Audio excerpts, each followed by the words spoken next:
ಎಲ್ಲರಿಗೂ ನಮಸ್ಕಾರ. ಪೂಜಾಸ್ ಕನ್ನಡ ಪಾಕಶಾಲೆಗೆ ಎಲ್ರಿಗೂ ಸ್ವಾಗತ.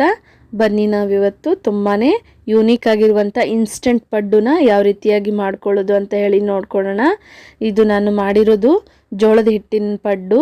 ತುಂಬಾ ಟೇಸ್ಟಿಯಾಗಿ ಬರುತ್ತೆ ನೋಡಿ. ಜೋಳದ ಹಿಟ್ಟಿನ ಪಡ್ಡನ್ನ ಯಾವ ರೀತಿಯಾಗಿ ಮಾಡ್ಕೊಳ್ಳೋದು ಅಂತ ನೋಡ್ಕೊಳ್ಳೋಣ. ಅದಕ್ಕಿಂತ ಮುಂಚೆ ಯಾರೆಲ್ಲ ನನ್ನ ಚಾನಲ್ನ ಸಬ್ಸ್ಕ್ರೈಬ್ ಮಾಡಿಲ್ಲ ದಯವಿಟ್ಟು ಸಬ್ಸ್ಕ್ರೈಬ್ ಮಾಡ್ಕೊಂಡು ನೋಡಿ. ಈಗ ಬನ್ನಿ ಯಾವ ರೀತಿಯಾಗಿ ಮಾಡೋದು ಅಂತ ಹೇಳಿ ನೋಡ್ಕೊಳ್ಳೋಣ. ನೋಡಿ, ನಾನು ಒಂದು ಪಾತ್ರೆ ತಗೊಂಡಿದ್ದೀನಿ. ಒಂದು ಬೌಲನ್ನು ನೀವು ಅಳತೆ ಮಗೆ ತಗೊಳ್ಬೇಕು. ಒಂದು ಬೌಲಷ್ಟು ನೀವು ಜೋಳದ ಹಿಟ್ಟು ತಗೊಂಡ್ರೆ ಅದೇ ಬೌಲಿಂದ ಮುಕ್ಕಾಲು ಬೌಲಷ್ಟು ಚಿರೋಟಿ ರವೆ ಅಂದರೆ ಸಣ್ಣ ರವೆ ಬರುತ್ತಲ್ಲ ಆ ರವೆಯನ್ನು ತಗೊಳ್ಬೇಕು. ನಾನು ಇಲ್ಲಿ ನೋಡಿ ಎರಡನ್ನೂ ಮಿಕ್ಸ್ ಮಾಡ್ಕೊಳ್ತಾ ಇದ್ದೀನಿ. ಆಮೇಲೆ ಒಂದು ಚಮಚದಷ್ಟು ಸಕ್ಕರೆಯನ್ನು ನಾನಿಲ್ಲಿ ಹಾಕ್ಕೊಳ್ತಾ ಇದ್ದೀನಿ. ಜೋಳದ ಹಿಟ್ಟನ್ನ ಪಡ್ಡು ಮಾಡಿದಾಗ ಒಳ್ಳೆ ಕಲರು ಮತ್ತು ಸ್ಟ್ರಕ್ಚರ್ ಬರುತ್ತೆ ಅಂತ ಹೇಳಿ ನಾನು ಇಲ್ಲಿ ಸಕ್ಕರೆ ಯೂಸ್ ಮಾಡ್ತಿದ್ದೀನಿ. ನೋಡಿ, ರುಚಿಗೆ ತಕ್ಕಷ್ಟು ಉಪ್ಪನ್ನು ಹಾಕ್ಕೊಳ್ತಾ ಇದ್ದೀನಿ.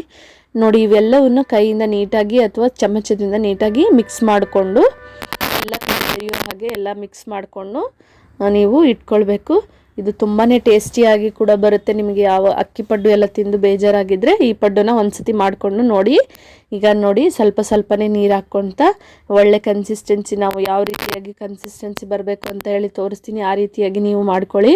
ನಿಧಾನಕ್ಕೆ ನೀರನ್ನು ಹಾಕ್ಕೊಳ್ತಾ ಬೆರೆಸ್ಕೊಳ್ತಾ ಕಲಿಸ್ತಾ ಹೋಗಿ. ತುಂಬಾ ಟೇಸ್ಟಿಯಾಗಿರುತ್ತೆ. ಸಣ್ಣ ಮಕ್ಕಳಿಗಂತೂ ತುಂಬಾ ಇಷ್ಟ ಆಗುತ್ತೆ. ಇದು ಈ ಪಡ್ಡನ್ನು ಬಿಸಿ ಇರುವಾಗಲೇ ತುಂಬ ಚೆನ್ನಾಗಿ ಟೇಸ್ಟಿಯಾಗಿರುತ್ತೆ. ನೀವು ಮಾಡಿಕೊಂಡು ಯಾವ ರೀತಿಯಾಗಿ ಬರುತ್ತೆ ಅಂತ ನೋಡಿ. ಈ ಟೈಮಲ್ಲಿ ನಾನು ಒಂದು ಕಾಲು ಸ್ಪೂನಷ್ಟು ಅಡುಗೆ ಸೋಡಾನ ಹಾಕ್ಕೊಳ್ತಾ ಇದ್ದೀನಿ. ನೋಡಿ, ಈ ಥರ ಹಾಕ್ಕೊಂಡ್ಬಿಟ್ಟು ನೀಟಾಗಿ ಮಿಕ್ಸ್ ಮಾಡ್ಕೊಂಡಾದ್ಮೇಲೆ ನೋಡಿ ಈ ಥರ ಕನ್ಸಿಸ್ಟೆನ್ಸಿ ಬರಬೇಕು. ಈ ಥರ ಕನ್ಸಿಸ್ಟೆನ್ಸಿ ಬಂದಮೇಲೆ ನಾನು ಒಂದು ಸ್ವಲ್ಪ ಕೊತ್ತಂಬರಿ ಸೊಪ್ಪನ್ನು ಕಟ್ ಮಾಡ್ಕೊಂಡಿದ್ದೀನಿ. ಆ ಕೊತ್ತಂಬರಿ ಸೊಪ್ಪನ್ನು ಇದಕ್ಕೆ ಹಾಕ್ಕೊಳ್ತಾ ಇದ್ದೀನಿ. ಅದನ್ನು ಕೊತ್ತಂಬರಿ ಸೊಪ್ಪು ಹಾಕಿದ್ಮೇಲೆ ಈ ಥರ ನೀಟಾಗಿ ಮಿಕ್ಸ್ ಮಾಡ್ಕೊಳ್ಬೇಕು. ನೋಡಿ, ಈ ಥರ ಆದಮೇಲೆ ನಾನು ಸಬ್ಬಸಿಗೆ ಸೊಪ್ಪು ಬರುತ್ತಲ್ಲ ಸಬ್ಬಸಿಗೆ ಸೊಪ್ಪನ್ನು ಕಟ್ ಮಾಡ್ಕೊಂಡಿದ್ದೀನಿ. ನೀಟಾಗಿ ಸಣ್ಣದಾಗಿ ಹೆಚ್ಕೊಂಡಿದ್ದೀನಿ. ಆ ಸೊಪ್ಪನ್ನು ಸಹ ನೀವು ಇದಕ್ಕೆ ಬೆರೆಸಬೇಕು. ಸಬ್ಬಸಿಗೆ ಸೊಪ್ಪು ಹಾಕೋದ್ರಿಂದ ತುಂಬಾ ನಮ್ಮ ಜೋಳದ ಹಿಟ್ಟಿನ ಪಡ್ಡು ತುಂಬಾ ಫ್ಲೇವರ್ಫುಲ್ಲಾಗಿ ಬರುತ್ತೆ. ಆಮೇಲೆ ಈ ಥರ ಮಿಕ್ಸ್ ಮಾಡಿದಾದ್ಮೇಲೆ ನಾನು ಒಂದು ದೊಡ್ಡ ಗಾತ್ರದ ಈರುಳ್ಳಿಯನ್ನು ಸಣ್ಣದಾಗಿ ಹೆಚ್ಕೊಂಡಿದ್ದೀನಿ. ಅದನ್ನು ಕೂಡ ಇದಕ್ಕೆ ನಾನು ಮಿಕ್ಸ್ ಮಾಡ್ಕೊಳ್ತಾ ಇದ್ದೀನಿ. ನೋಡಿ, ಈ ಥರ ನಾನು ಈರುಳ್ಳಿಯನ್ನು ಕಟ್ ಮಾಡಿಕೊಂಡು ಇದಕ್ಕೆ ಬೆರೆಸ್ಕೊಳ್ತಾ ಇದ್ದೀನಿ. ನೋಡಿದ್ರಲ್ಲ ಎಷ್ಟು ಚೆನ್ನಾಗಿ ಬಂದಿದೆ ಅಂತ ಹೇಳಿ. ನೀಟಾಗಿ ಮಿಕ್ಸ್ ಮಾಡ್ಕೊಳ್ಬೇಕು. ಇದೇ ಕನ್ಸಿಸ್ಟೆನ್ಸಿ ನಿಮ್ಮದು ಕೂಡ ಈ ಥರನೇ ಇರಬೇಕು. ತುಂಬ ತೆಳುವಾಗಿ ತುಂಬ ದಪ್ಪನಾಗಿ ಕೂಡ ಇರಬಾರ್ದು. ಈ ಥರ ನಾನು ಯಾವ ರೀತಿಯಾಗಿ ತೋರಿಸ್ತಾ ಇದ್ದೀನಲ್ವ ಇದೇ ಥರ ಕನ್ಸಿಸ್ಟೆನ್ಸಿಯಲ್ಲಿ ನೀವು ಇಟ್ಕೊಳ್ಬೇಕು.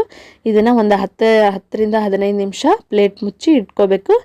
ಆಮೇಲೆ ಒಂದು ಹಂಚನ್ನು ಪಡ್ಡಿನ ಹಂಚ ಇಟ್ಬಿಟ್ಟು ಅದನ್ನು ಕಾದಾದ್ಮೇಲೆ ನೀಟಾಗಿ ಎಣ್ಣೆಯನ್ನು ಹಾಕ್ಕೊಳ್ತಾ ಇದ್ದೀನಿ.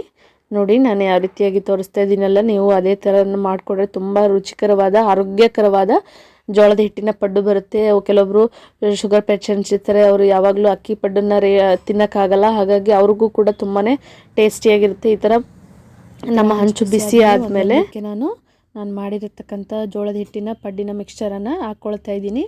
ನೋಡಿ, ನೀವು ಇದೇ ಥರ ಹಾಕ್ಕೊಳ್ಬೇಕು. ನೀಟಾಗಿ ಎಲ್ಲದಕ್ಕೂ ಫುಲ್ಲು ತುಂಬಿ ಹಾಕಬಾರ್ದು. ಒಂದು ಮೀಡಿಯಮ್ ಸ್ವಲ್ಪ ಹಾಕಿ ನೋಡಬೇಕು ನೀವು. ನೋಡಿ, ಈ ಥರ ನಾನು ಯಾವ ರೀತಿಯಾಗಿ ತೋರಿಸ್ತಾ ಇದ್ದೀನಲ್ಲ ನೀವು ಅದೇ ಥರನಾಗಿ ಮಾಡ್ಕೊಳ್ಳಿ. ನೋಡಿ, ಈ ಥರ ಎಲ್ಲದಕ್ಕೂ ಹಾಕ್ಕೊಂಡಿದ್ದೀನಿ ನಾನು. ಇವಾಗ ಪ್ಲೇಟ್ ಮುಚ್ಚಿ ಒಂದು 5 ಮಿನಿಟ್ಸ್ ಮೀಡಿಯಮ್ ಫ್ಲೇಮಲ್ಲಿ ಬೇಯಿಸ್ಕೊಳ್ಬೇಕು. ಬೇಯಿಸ್ಕೊಂಡಾದ್ಮೇಲೆ ನೋಡಿ, ಇನ್ನೊಂದು ಕಡೆ ತಿರುಗಿಸ್ಕೊಳ್ತಾ ಇದ್ದೀನಿ. ಯಾವ ರೀತಿಯಾಗಿ ಮೇಲ್ಗಡೆ ಕ್ರಿಸ್ಪಿಯಾಗಿ ಬಂದಿದೆ ನೋಡ್ತಾ ಇದ್ದೀರಾ ಅಲ್ವಾ. ನೋಡಿ, ಈ ಥರ ಮೇಲ್ಗಡೆಯಿಂದ ಕ್ರಿಸ್ಪಿ ಬರುತ್ತೆ. ತುಂಬಾ ಟೇಸ್ಟಿಯಾಗಿರುತ್ತೆ. ಈ ಪಡ್ಡನ್ನು ಚಟ್ನಿ ಜೊತೆಗೆ ನೀವು ಸರ್ವ್ ಮಾಡ್ಕೊಳ್ಳಿ. ತುಂಬಾ ರುಚಿಕರವಾಗಿ ಬರುತ್ತೆ. ಯಾವ ರೀತಿಯಾಗಿ ಬಂತು ಅಂತ ಹೇಳಿ ನನಗೆ ಕಮೆಂಟ್ ಮೂಲಕ ತಿಳಿಸೋದನ್ನು ಮಾತ್ರ ಮರಿಬೇಡಿ. Thank you so much.